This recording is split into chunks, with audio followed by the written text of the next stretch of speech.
جزيلا. خلينا كمان نمسي على المدير الفني الكبير اللي احدث طفره جميله في اداء نادي الزمالك، كابتن حسام حسن. مساء الانوار يا كابتن. كابتن مدحت مساء الخير، ومساء الخير كابتن فتحي سند وكابتن محمود معروف. اهلا منورين. بك. مساء الانوار. اهلا يا كابتن، ازيك؟ كل سنه وانتم طيبين. وانت بالصحه والسلامه. قول لي بقى، راس السنه هتسهر ولا بتبقى بيتي ولا بتبقى طقوسك ايه؟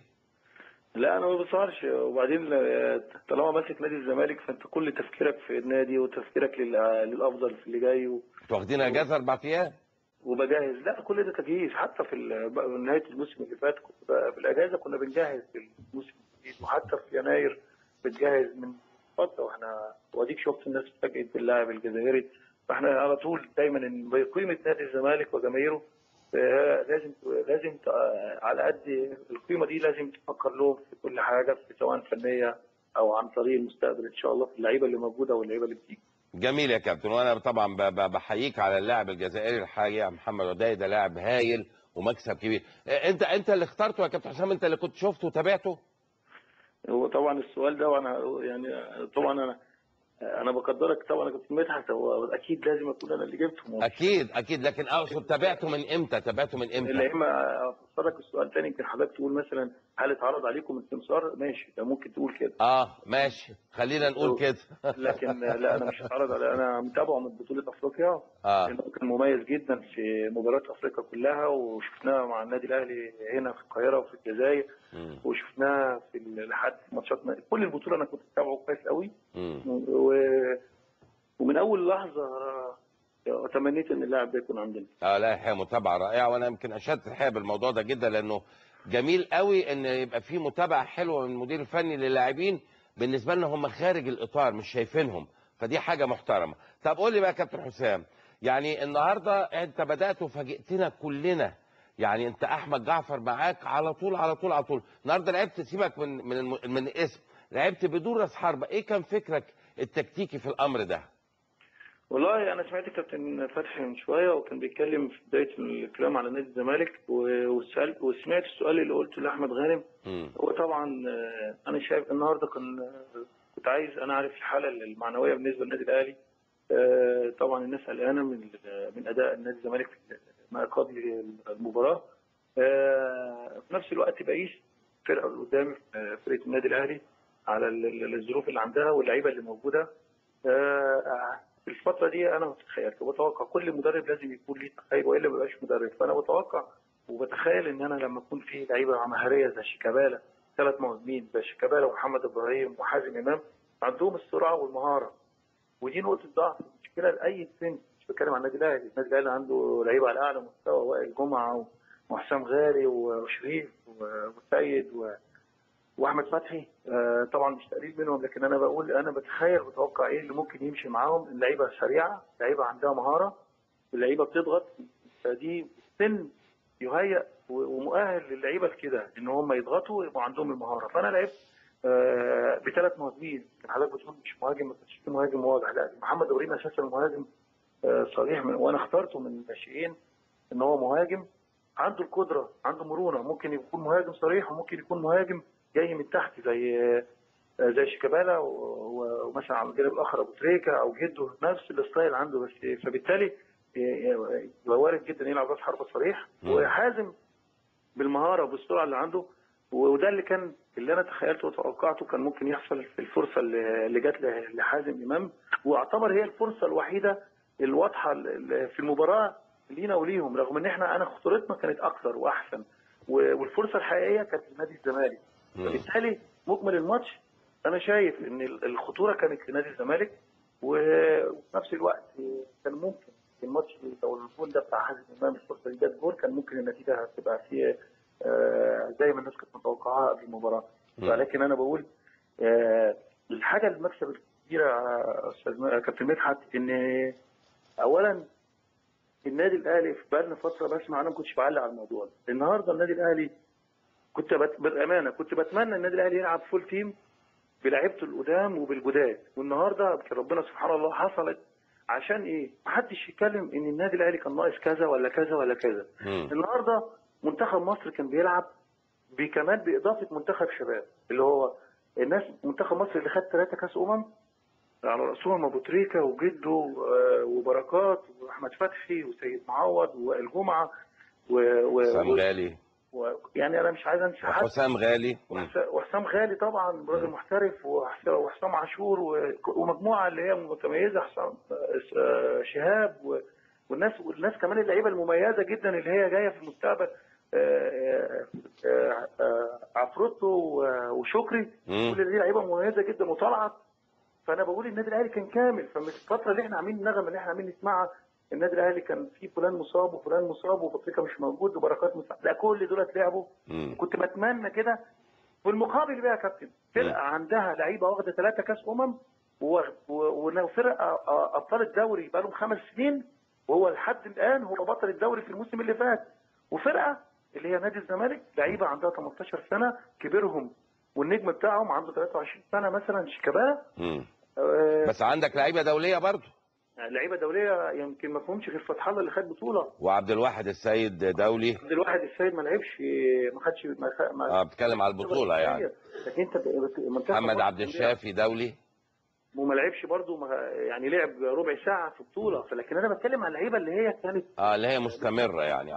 فبالتالي ده على قد الفرقه اللي هي منتخب مصر ان هي نجحت وفرحانين النهارده ان بالتعادل، ده نجاح لنادي الزمالك، وده اعاده ترتيب الكره المصريه. النجاح الفرحه بتاعت الجانب الاخر النادي الاهلي بالتعادل ده نجاح كبير لنادي الزمالك، لان التعادل يعتبر مكسب للنادي الاهلي، مكسبهم التعادل. فانا سعيد جدا ان انا دلوقتي قعدت ترتيب الكره المصريه، ان النهارده النادي الاهلي اللي بطل الدوري خمس سنين فاتوا وبطل افريقيا وكاس عالم الانديه، ان هو سعيد النهارده فرحان بالتعادل. فدي حاجه مكسب لنادي الزمالك والجماهير النهارده، دي حاجه تريحني. المقابل انا ايه؟ عندي غيابات كتير وعندي لعيبه خبراتها من اول مره. الناس لعبت ماتشات الزمالك واهلي لاول مره النهارده. يعني النهارده لما يكون في احمد توفيق وعمر ومحمد ابراهيم وادهم وابراهيم صلاح، كل الناس دي صغيره. فبالتالي ده حاجه انا سعيد بيها، لان انا في المستقبل زي ما كانت استاذ فتحي شباب كان بيقول استاذ فتحي ان لعيبه جايه 18 سنه ونجمهم 23 سنه و24 سنه شيكابالا. فدي حاجه تحسب لينا، فالحمد لله. زائد بقى يا كابتن النهارده حسين ياسر لعيب مؤثر جدا، مش موجود معايا لظروف، وانا قلتها في المؤتمر الصحفي، مساعده داخليه من مصر وخارجيه من قطر، ان هم يعرقلوا ان الراجل ده يكون موجود. هتقول لي ازاي يا كابتن؟ بمساعده داخليه من مصر؟ يعني ايه بمساعده داخليه يا كابتن؟ يعني من المنظومه اللي موجوده عندنا في الكوره النهارده موجوده في مصر وخارجه بيه الاتفاق، لان في ناس اهلاويه، في ناس مش عارف ايه، لا عطل الراجل ده يجي. لكن انا بقول الناس اللي هي انا بس شايف ده بعيد قوي يا كابتن حسام. خلينا ده رايي يا كابتن مدحت. اوكي ده رايه، انا مش شرط ان حضرتك يعني ان هو يقبل او ما يقبلش، لكن انا بقول وجهه نظر. النهارده قطر دوله كلنا فرحنا لها ان خدت منظمه كاس العالم، فبالتالي النهارده كان لازم نتعامل في بقى عقليه في المنظومه الكرويه هناك في قطر، ان لعيب لو اللعيب ده قطري ومحترف في الدوري الانجليزي وعنده مثلا مع مباراه مع مانشستر يونايتد وهو مثلا او ديربي زي هو بيلعب في اسبانيا، استحاله كان يرفضوا ان يلعبوا الديربي ده، وخاصه يا كابتن ان البطوله هتبدا يوم 7 او 9 يناير. زائد ان هو لعب المباراه بتاعت ايران من اول امبارح، فبالتالي كان ممكن ان هو يقولوا له لا روح واستفاد، وده مباراه كبيره هتيجي ترجع لنا تاني. مقابل احنا عملنا ايه؟ لما رجع من كاس الخليج وراح غصب عننا ورجع، انا كنت ممكن ما لعبوش الماتش اللي فات بتاع وادي دجله وكان ما كانش هيتاخد منتخب، لكن انا جهزته وراجع لي باصابه من الخليج بكتف مكسور زي ما انتم عارفين وخلع، ومع ذلك انا بصيت للمصلحه ان هو يبقى كويس للنادي، ولما يبقى يجهز هيروح منتخب قطر في البطوله يبقى كويس. المقابل لقيت رد الفعل ايه؟ ان انت النهارده الناس اتفقت معاهم واتصلنا بيهم كذا مره واتصلنا بيهم بعد مباراه قطر وايران، ان الراجل ان نظاموا على اتفاقهم ووعدوهم ان هو هنبعته لكم، ما ردوش علينا. بعت لي الراجل رساله، الراجل الشيخ بتاعهم اللي هو ماسك المسؤول عن الاتحاد القطري، قلت له شكرا وعيب ان انت ما تردش على التليفون. فانا في النهايه فهمت لعيبتي وفهمت الناس المنظومه الجهاز الفني معايا والجهاز ان انا مش هقف مش هستسلم ان حكيم مش موجود، بالعكس انا عندي لعيبه مهما كان خبرتها قليله وصغيره هلعب بيهم. دي الظروف اللي كانت عندي. علاء علي ما لعبش يعني ما لعبش ماتش ودي عشان ادخله. عمرو زكي انا بتكلم على لعيبه متأيده. النهارده النادي عكس بقى النادي الاهلي، كل اللعيبه مش موجود، كلهم لعيبه جاهزين وموجودين ولاعيبه خبرات. يعني انا لو انت ماسك النادي الاهلي عندك تشكيلات كتيره، لكن انا في نادي الزمالك انا النهارده زي ما الناس كنت بسمع انت عندك شيكابالا قوه كبيره في الفريق فبيعتمد عليه، فما عندكش حلول ثانيه. ان شاء الله الحلول جايه في الدور الثاني ان شاء الله. فبالتالي اللي بيتعمل ده بيتعمل كويس، وبشكر جدا لعيبه الصغيرين والقدام ان هم ادوا في ظل النواقص اللي عندي، وفي نفس الوقت حافظوا على تصدرهم الدوري، في نفس الوقت سعادتي الكبيره ان النادي الاهلي لعب فول تيم، وفي نفس الوقت فرحانين بالتعادل. فدي انا يعني انا سعيد بيها. بس انا عايز اقول حاجه، الزمالك ان شاء الله الدور الثاني هيبقى حلو. بس يا حسام انا مش شايف ان جماهير الاهلي او مسؤولين الاهلي يعني فرحانين بالتعادل بصراحه يعني.